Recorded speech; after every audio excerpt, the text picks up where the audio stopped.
Assalomu alaykum barchaga. Ikkinchi darsga xush kelibsizlar. Bugun sizlar bilan rasm qanday hosil bo'ladi, ekspozitsiya nima, fokus nima, kompozitsiya nima va media sohasidagi har bitta videograf va mobilograflar bilishi kerak bo'lgan uchlik qoidasini sizlarga bugun o'rgataman.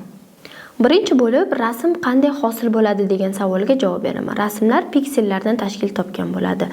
Piksellar esa uch xil rangli, ya'ni qizil, yashil, ko'k rangli piksellardan tashkil topgan bo'ladi.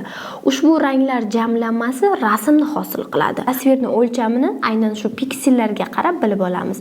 Masalan, 4000, ya'ni eniga 4000 pikselli, bo'yiga 3000 pikselli rasm bo'lsa, jami hisobda 12 million emas, ya'ni 12 megapikselli rasm hisoblanadi. Ekspozitsiya nima? Ekspozitsiya bu yorug'lik. Tasvirda yorug'lik qanchalik ko'p bo'lsa, ekspozitsiya shuncha yuqori bo'ladi. Qanchalik yorug'lik kam bo'lsa, ekspozitsiya ham shunga yarasha kam bo'ladi. Albatta biz telefonimizda ekspozitsiyani qo'lda nastroyka qilishimiz mumkin. Ya'ni o'zingizga mos qilib tasviringizga ekspozitsiyani tushirasiz, yorug'lik kamayadi.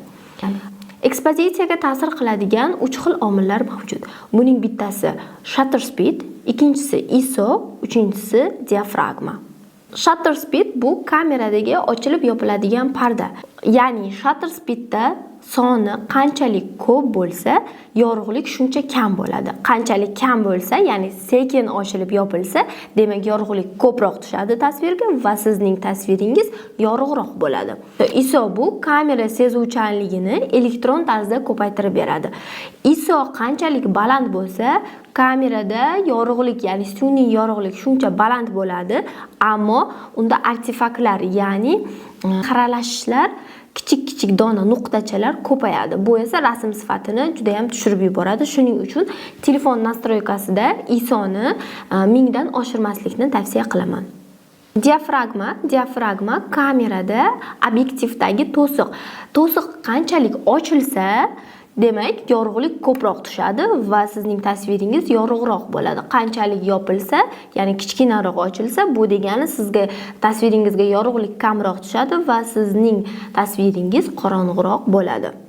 Fokus nima? Fokus bu kameradagi aniq detallarni ko'rsatib beradigan narsa. Keling sizga soddaroq qilib tushuntiraman. Ya'ni inson ko'zi hech qachon ikki xil uzoqlikda turgan narsani bir vaqtda tiniq ko'ra olmaydi.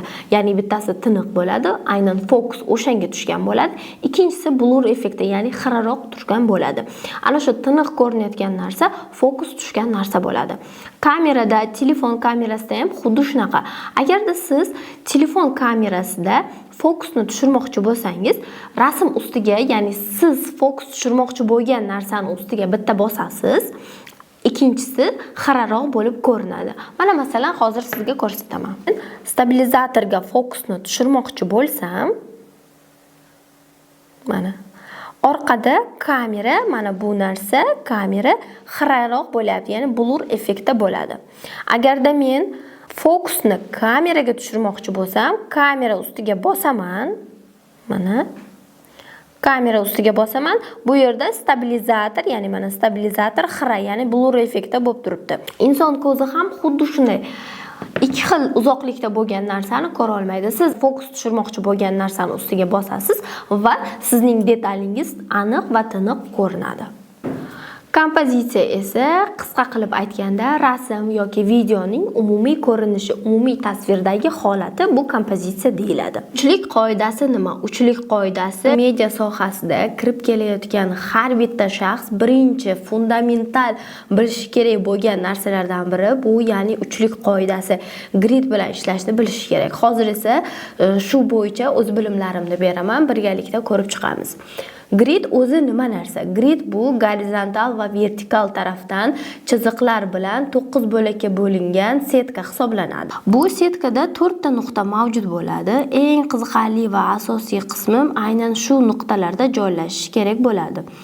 Tadqiqotlarga ko'ra, inson ko'zi tasvirning markazini emas, balki shu nuqtalardan birini tanlaydi. Video va rasmga olishda shu uchlik qoidasi juda ham muhim rol o'ynaydi.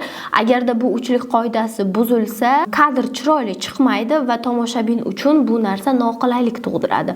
Agarda siz professional kadrga olmoqchi bo'lsangiz, albatta bu uchlik qoidasiga rioya qilishingizni tavsiya beraman. Keyingi darslarda ko'rishguncha xayr, omon bo'ling.